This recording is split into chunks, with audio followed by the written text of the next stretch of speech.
వైఎస్ఆర్సీపీ పార్టీలో ఉన్న నాయకులంతా దుర్మార్గులు, దౌర్భాగ్యులు, పనికిమాల వాళ్ళంతా కూడా ఇంకెక్కడ ఉండరండి. ఒక మనిషిని చంపేశామన్న బాధ వీళ్ళలో ఏ ఒక్కడికి లేదు. ఇక పైపెచ్చు అంబటి రాంబాబు ఒక పనికిమాల ట్వీట్ పెట్టాడండి. ఏం పెట్టాడంటే, దురదృష్టవశాత్తు నా కార్ డ్రైవర్ యాక్సిడెంట్ చేస్తే పక్కన కూర్చున్న నన్ను కూడా అక్యూజ్డ్గా చేస్తారా?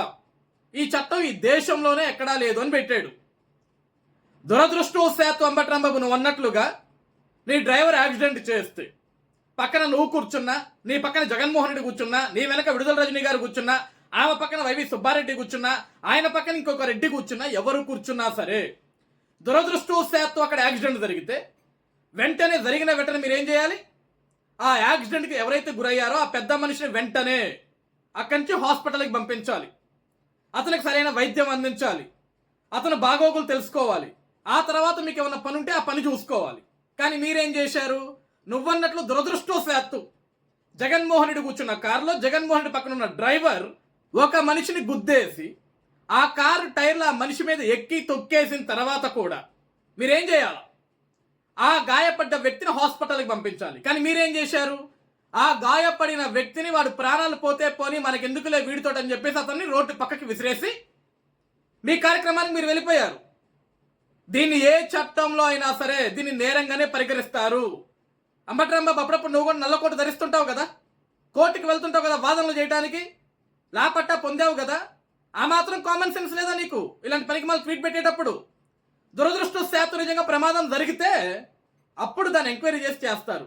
కానీ అది ప్రమాదం కాదు. మీకు తెలుసు అక్కడ మీ కార్ టైర్ల కింద ఒక వ్యక్తి పడ్డాడు, తీవ్రంగా గాయాలు పాలయ్యాడు, వెంటనే అతన్ని హాస్పిటల్లో జాయిన్ చేస్తే అతను బ్రతికే అవకాశాలు కూడా ఉంటాయి అన్నీ తెలిసి కూడా ఏ హాస్పిటల్ ఒక కార్యకర్త వీడి వల్ల మన పార్టీకి ఎటువంటి ఉపయోగం లేదు, ఉంటే అంత పోతే అంత అని చెప్పేసి పక్కన విసిరేసి, కనీసం మనిషి బ్రతికున్నాడా లేడని కూడా చూడకుండా పక్కన విసిరేసి, కనీసం హాస్పిటల్లో కూడా పంపివ్వకుండా, అతనికి వైద్యం కూడా చేయించకుండా, అతని ప్రాణాలను కాపాడాలని మీలో ఏ ఒక్కడికి కూడా ఒక ఉద్దేశం కూడా లేకుండా మీ పబ్లిసిటీ పెచ్చ, మీ విగ్రహావిష్కరణ పెచ్చ, జనం జగన్ జనం జగన్ సీఎం జగన్ సీఎం జగన్ అని పనికిమాల స్లోగన్లు ఇప్పించుకుంటూ మీరు ముందడుగు వేసి ఒక మనిషి ప్రాణం తీసేసి ఆ ప్రాణం పోవటానికి జగన్ కాన్వేకి ఎటువంటి సంబంధం లేదని ఒక 3 రోజులు ఒక కొత్త డ్రామా తీసి అసలు నిజాలు బయటపడిన తర్వాత ఈరోజు డ్రైవర్ యాక్సిడెంట్ చేస్తే పక్కన కూర్చున్న వ్యక్తులకి ఏంటి సంబంధం, లోపల కూర్చున్న వ్యక్తులకి ఏంటి సంబంధం, అక్యూజుడుగా చేస్తారా, అరెస్టు చేస్తారా, కేసు పెడతారా అని పనికిమాల ట్వీట్లు వేస్తున్నా నేను చెప్పు తీసి కొట్టేవాడు లేక, ఒక మనిషి ప్రాణం అంటే అంత చులకన భావమా మీకు?